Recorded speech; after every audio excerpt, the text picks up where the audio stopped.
enthalpy. So in first law of thermodynamics, we studied that change in internal energy is equal to heat supplied minus work done by the system.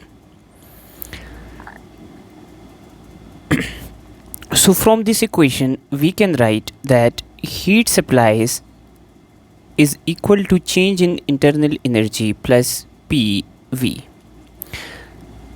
Now the change in heat will be equal to change in internal energy plus change in pressure or volume.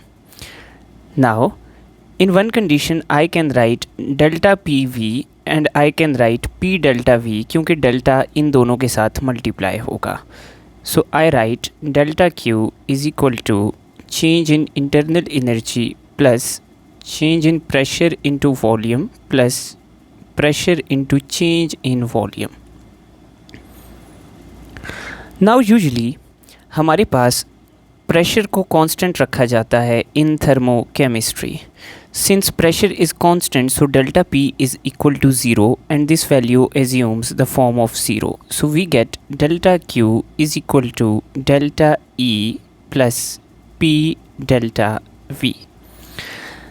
Now ये जो हमारे पास delta Q है, this is basically telling us the heat content of the system.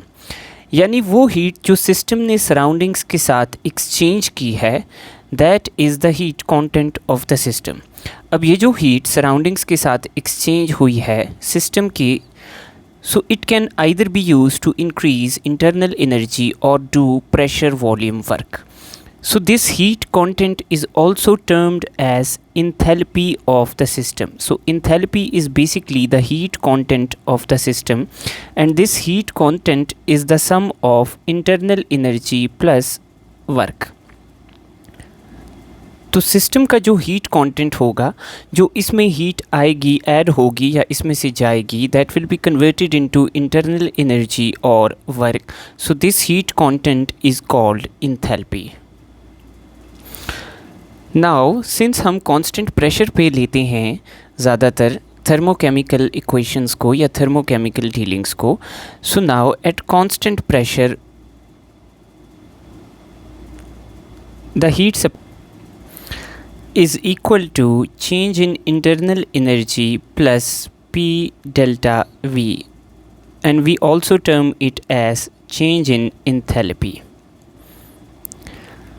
So now in the last lecture we learned कि जब हम heat supply करते हैं system को, जब उसका वॉल्यूम कांस्टेंट हो, तो वो हीट क्या करती है, सिस्टम की सिर्फ इंटरनल एनर्जी को चेंज करती है, वर्क नहीं करती.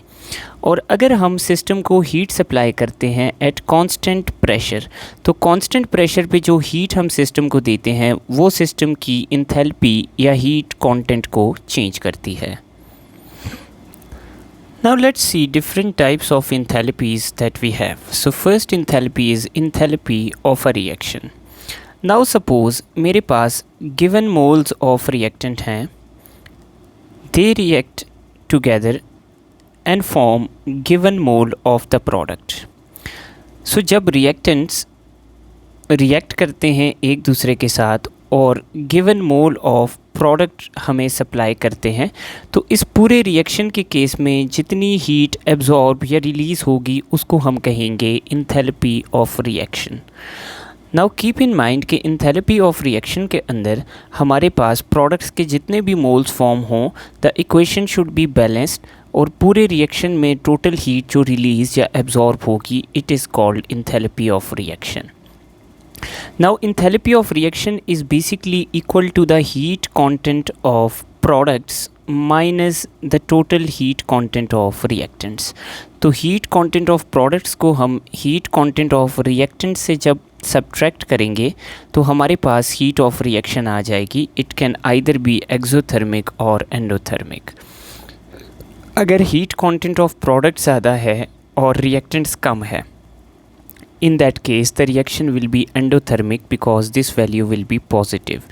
और अगर heat content of products कम है और heat content of reactants ज़्यादा है, in that case delta HR will be negative and the reaction will be exothermic. The next enthalpy is enthalpy of formation. So, enthalpy of formation is the amount of energy released or absorbed when certain number of moles of reactants react together to give us 1 mole of product. तो हमारे पास किसी भी substance के 1 मोल बनाने के लिए जो amount of heat required होती है उस हीट को हम कहते हैं heat of formation. For example, मैंने हाइड्रोजन गैस को ऑक्सीजन गैस के साथ रिएक्ट करवाया एंड आई गॉट वाटर. तो वाटर का 1 मोल बनाने के लिए जितने रिएक्टेंट्स यूज़ होंगे और वो रिएक्ट करके जितनी एनर्जी रिलीज़ या एब्जॉर्ब करेंगे उस हीट को हम कहेंगे heat of formation. Now keep in mind कि हमारे पास एलिमेंट्स के बारे में ये एज्यूम किया जाता है कि एलिमेंट्स हमारे पास अर्थ में फ्रॉम द बिगिनिंग प्रेजेंट हैं. सो अगर किसी भी एलिमेंट की हम हीट ऑफ फॉर्मेशन की बात करें तो किसी भी एलिमेंट की जो हीट ऑफ फॉर्मेशन है that will be equal to zero, but compounds की हीट ऑफ फॉर्मेशन ज़ीरो नहीं होगी. एंड कीप इन माइंड कि हीट ऑफ फॉर्मेशन को हम स्टडी करते हैं standard state of the substance के लिए, जिस तरह वाटर की स्टैंडर्ड स्टेट है लिक्विड स्टेट. सो अगर हम इसको किसी और फॉर्म में गैशियस में या सॉलिड में स्टडी करेंगे then the value of this will be changed. Now अगर ऊपर वाले रिएक्शन के लिए हम हीट ऑफ फॉर्मेशन देखें तो ऊपर वाले रिएक्शन में हमारे पास 2 मोल्स HI के बन रहे हैं. तो अब इसकी जो हीट ऑफ रिएक्शन होगी it will be giving us the heat that is released और absorbed when 2 moles of HI are formed. अब इसकी हीट ऑफ फॉर्मेशन को कैलकुलेट करने के लिए हमने क्या करना है, 1 मोल ऑफ HI की फॉर्मेशन की हीट फाइंड करनी है. तो हीट ऑफ रिएक्शन में 2 मोल्स हमारे पास बन रहे हैं. हीट ऑफ रिएक्शन को हम 2 से डिवाइड करेंगे तो 1 मोल ऑफ HI की फॉर्मेशन की हीट हमारे पास आ जाएगी. Next heat that we have is enthalpy of combustion. Enthalpy of combustion is basically the amount of heat released when we combust or burn 1 mole of a substance in excess of oxygen. So जब हम 1 mole of a substance को access of oxygen में burn करते हैं तो जो amount of heat release होगी that will be called enthalpy of combustion. This is 891 kilo joule पर मोल in case of methane. So now हमने मीथेन के 1 मोल को एक्सेस ऑफ ऑक्सीजन में बर्न किया तो जो अमाउंट ऑफ हीट रिलीज़ हुई है this is called enthalpy of combustion. Now enthalpy of combustion usually has a negative value and it is usually exothermic because combustion के result में usually हमारे पास हीट रिलीज़ होती है. Next is enthalpy of neutralization. So enthalpy of neutralization is when 1 mole of aqueous hydrogen ions from an acid neutralize 1 mole of aqueous hydroxyl ions from a base and give us the neutralization product water. तो जब 1 mole of H plus ions 1 mole of OH minus ions के साथ react करेंगे और एक दूसरे को neutralise करके वाटर बनाएंगे तो इस केस में जो हीट रिलीज़ होगी that will be called enthalpy of neutralisation. Now अगर हम वीक एसिड्स और वीक बेसिस की बात करें तो वीक एसिड्स और वीक बेसिस फुली आयोनाइज नहीं होते. तो इनकी फुल आयोनाइज ना होने की वजह से हमारे पास इनकी जो हीट ऑफ न्यूट्रलाइजेशन है वो कम होती है. लेकिन अगर मैं कोई भी स्ट्रॉन्ग एसिड लूँ तो स्ट्रॉन्ग एसिड मुझे फुली H प्लस देगा और स्ट्रॉन्ग बेस मुझे फुली OH माइनस देगी. तो जब 1 मोल H plus from a strong acid will react with 1 mole of OH minus from a strong base and give us water, so in that case heat of neutralization is minus 57.4 kilojoules per mole. तो कोई भी strong acid किसी भी strong base को जब neutralise करेगा तो heat of neutralisation will be same. Now HCl is monobasic acid and NaOH is monoacidic base. अगर यही रिएक्शन में परफॉर्म करता हूँ with H2SO4 and CaOH2, so both of them are strong acid and strong base. लेकिन अब इसमें मेरे पास H2SO4 से 2 हाइड्रोजन के आयंस निकलेंगे और OH के भी 2 आयंस निकलेंगे। सो इन दैट केस हमारे पास डबल न्यूट्रलाइजेशन होगी, तो हमारे पास heat of neutralisation will be 2 multiply by the normal value -57.4 kilo joule पर मोल।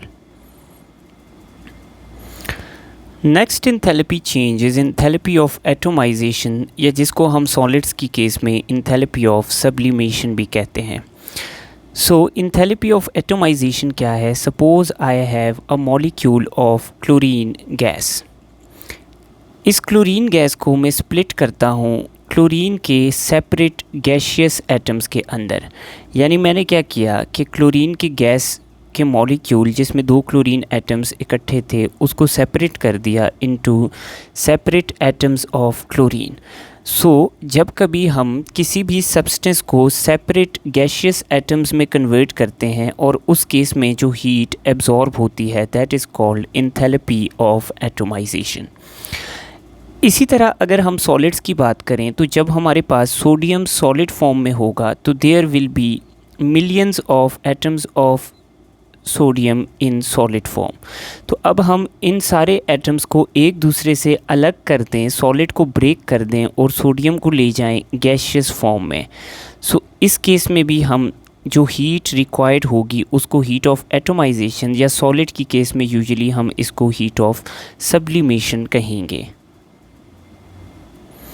Next enthalpy is enthalpy of solution. So enthalpy of solution basically क्या है? Suppose I have dissolved a small amount of salt in water. तो जब हमारे पास कोई भी substance water में dissolve होगा तो डिसोल्यूशन के प्रोसेस में कुछ हीट चेंज आएगी। अब अगर मैं इसमें मज़ीद सॉल्वेंट ऐड करता हूँ और इसको डाइल्यूट करता हूँ तो अब हमारे पास सॉल्वेंट और सोल्यूट के दरमियान जो फोर्सेस हैं वो रीएडजस्ट होंगी, तो फिर दोबारा हमारे पास एक हीट चेंज आएगी। अब मैं इसमें मज़ीद सॉल्वेंट ऐड करता हूँ तो अब मेरे पास दोबारा हीट चेंज आएगी, क्योंकि हमारे पास जो सोल्यूट के मॉलिक्यूल्स हैं वो बारी बारी अपनी कॉन्सेंट्रेशन को एडजस्ट करेंगे, सॉल्वेंट की फोर्सेस के साथ ख़ुद को एडजस्ट करेंगे, तो हीट चेंज आती रहेगी। अब मैं जब तक सॉल्वेंट ऐड करता जाऊंगा हीट चेंज आती रहेगी। एक पॉइंट पे हमारे पास सॉल्वेंट को मज़ीद ऐड करने से हीट चेंज आना स्टॉप हो जाएगी, क्योंकि वो पॉइंट ऐसा होगा कि उस पॉइंट पे जो सोल्यूट है वो इतना डाइल्यूट हो चुका होगा सॉल्वेंट के अंदर कि मज़ीद सॉल्वेंट ऐड करने से कोई हीट चेंज नहीं आएगी। तो अब इस पॉइंट तक यानी इनफिनिट डाइल्यूशन के पॉइंट तक जितनी हीट चेंज शुरू से लेके अभी तक आई है इस टोटल हीट चेंज को हम कहेंगे enthalpy of solution.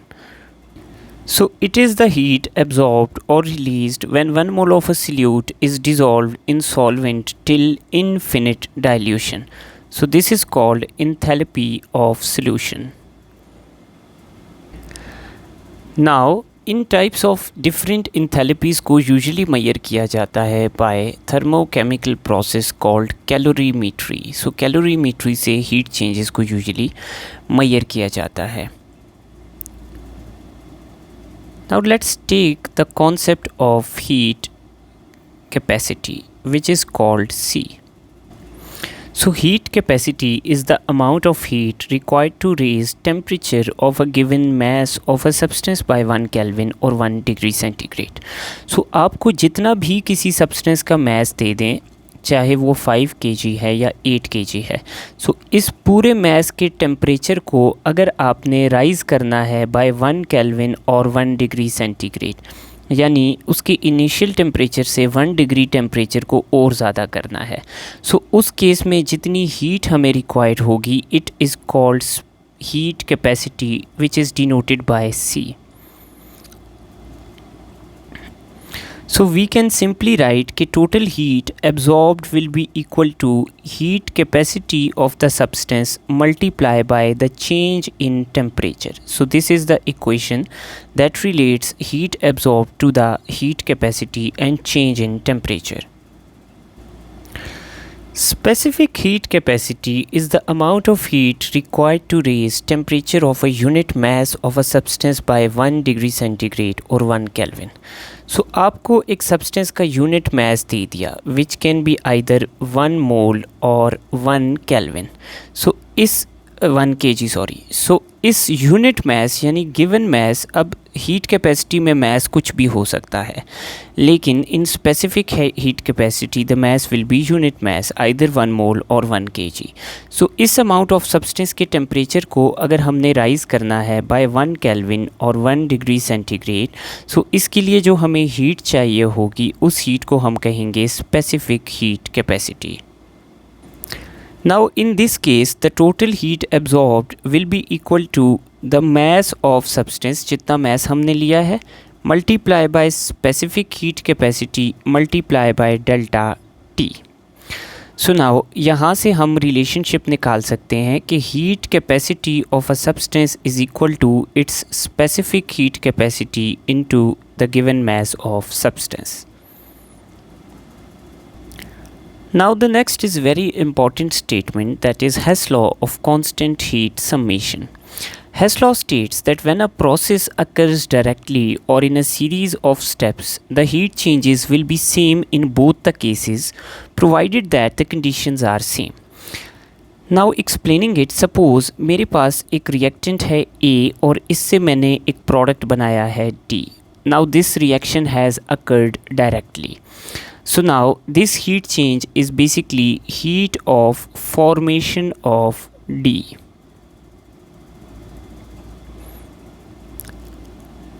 Now suppose कि ये जो रिएक्शन है जिसमें A डायरेक्टली D में कन्वर्ट हुआ है, ये अब सीरीज़ ऑफ स्टेप्स में होता है.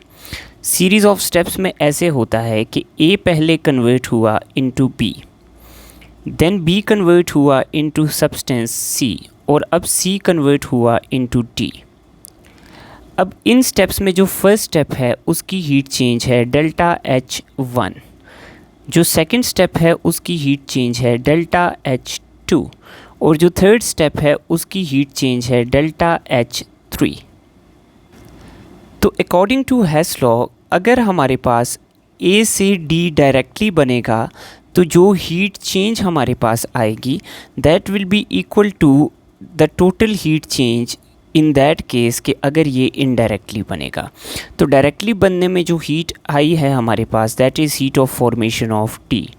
अगर ये इनडायरेक्टली बनेगा तो टोटल तीनों स्टेप्स की हीट को हम सम करेंगे तो ये टोटल हीट है इनडायरेक्टली ए से डी बनाने में जो इन्वॉल्व है.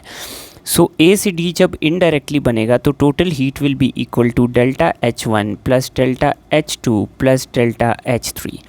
So this total heat in indirect steps will be equal to the total heat in direct step provided कि direct step के जो reaction है उसकी conditions भी same हैं और indirect step की conditions भी same हैं. So this is Hess law of constant heat summation. Now Hess law की एक बहुत important application है Born-Haber cycle. Now usually what we do, हमारे पास जो आयनिक सॉलिड्स हैं उनकी लैटिस एनर्जी को फाइंड आउट करना मुश्किल है. सो हम आयनिक सॉलिड्स की लैटिस एनर्जी को यूजुअली बॉर्न-हैबर साइकिल की मदद से फाइंड आउट करते हैं. Now let's see how. तो सबसे पहले इन फर्स्ट स्टेप मैं एज्यूम करता हूँ कि मैंने सोडियम को सॉलिड स्टेट में लिया और इसको रिएक्ट करवाया with chlorine gas. Now sodium solid जब क्लोरीन गैस के साथ रिएक्ट करेगा तो what we will get sodium chloride solid. Now this is a direct step और इस डायरेक्ट स्टेप की जो हीट चेंज है that is equal to heat of formation of NaCl. Now अगर मैं इस रिएक्शन को सीरीज़ ऑफ स्टेप्स में स्प्लिट करता हूँ और एक एक स्टेप की हीट चेंज को स्टडी करता हूँ तो NaCl बनाने के लिए सबसे पहले what will happen with sodium. सबसे पहले हमारे पास सोडियम सॉलिड फॉर्म में से सेपरेट होगा और हमारे पास सोडियम कन्वर्ट होगा into solid sodium gaseous. So इस प्रोसेस की जो हीट चेंज होगी that will be equal to heat of atomization और heat of sublimation of sodium. Then next step में हमारे पास जो गैशियस सोडियम एटम आया था, ये गैशियस सोडियम एटम क्या करेगा, आयोनाइज करेगा into sodium positive gaseous ion and it will lose one electron. Now इस प्रोसेस में जो हीट चेंज है that is called heat of ionization energy of sodium, क्योंकि इस केस में सोडियम आयोनाइज हो रहा है। Now next process will occur with chlorine. So हमारे पास क्लोरीन फर्स्ट ऑफ ऑल है गैशियस फॉर्म में। सो क्लोरीन सबसे पहले ख़ुद को गैशियस फॉर्म में एटोमाइज करेगा, यानी मॉलिक्यूल के अंदर से एटम्स सेपरेट हो जाएंगे। सो इस केस में जो हमारे पास हीट आएगी that is heat of atomisation of chlorine. Then next step में क्लोरीन का जो सिंगल एटम बना है एटोमाइजेशन के बाद, वो एक इलेक्ट्रॉन एक्सेप्ट करेगा जो सोडियम ने लूज़ किया है और कन्वर्ट होगा into Cl negative gaseous ion. Now इस प्रोसेस में जो हीट एब्जॉर्ब या रिलीज़ होगी उसको हम कहेंगे heat of electron affinity of chlorine, क्योंकि क्लोरीन का गैशियस एटम इलेक्ट्रॉन को एक्सेप्ट कर रहा है। So this is heat of electron affinity. So अब इन सारे प्रोसेसेस के रिज़ल्ट में हमारे पास दो चीज़ें आ चुकी हैं। फर्स्ट जो हमारे पास चीज़ आई है that is positive gaseous sodium ion, और दूसरी जो चीज़ आई है that is negative gaseous chloride ion. So जब positive gaseous sodium ion negative gaseous chloride ion के साथ रिएक्ट करके कन्वर्ट होगा इनटू NaCl सॉलिड, सो इस केस में जो हीट चेंज आएगी उसको हम कहेंगे लैटिस एनर्जी ऑफ NaCl। सो यूँ बॉर्न-हैबर साइकिल की मदद से हमने फर्स्ट स्टेप लिया जो कि डायरेक्ट स्टेप है, और फिर हमने इन दोनों की रिएक्टिविटी को या रिएक्शन को स्प्लिट किया इनटू डिफरेंट स्टेप्स। तो अब हम हेस लॉ अप्लाई करके lattice energy of unknown salts को कैलकुलेट कर सकते हैं। जिन सॉल्ट्स की लैटिस एनर्जी अननोन है उनको हम बॉर्न-हैबर साइकिल की मदद से कैलकुलेट कर सकते हैं। अब हम इसको कैसे कैलकुलेट करेंगे? सो डायरेक्ट प्रोसेस की जो हीट चेंज है that is heat of formation of NaCl। So according to Hess law this total heat change in direct process heat of formation of NaCl, this heat change equals all the heat changes in indirect processes. So now first heat है हमारे पास heat of atomization of sodium. Then next process है heat of ionization energy of sodium. Then next process is heat of atomization of chlorine. Then next process is heat of electron affinity of chlorine. And in the last we have heat of lattice energy of NaCl. So basically we know the heat of formation of NaCl, we know the heat of atomization of sodium, we know heat of ionization energy of sodium, we know heat of atomization of chlorine, we know heat of electron affinity of chlorine, we don't know this thing. So बाकी सब values को जब हम put in करके simplify करते हैं so lattice energy of NaCl comes out to be -787 kilo joule पर mole. So यूँ हेस लॉ और बॉर्न-हैबर साइकिल की मदद से हम किसी भी सॉलिड की लैटिस एनर्जी को यूजुअली कैलकुलेट कर सकते हैं। That's all for thermochemistry. Thank you.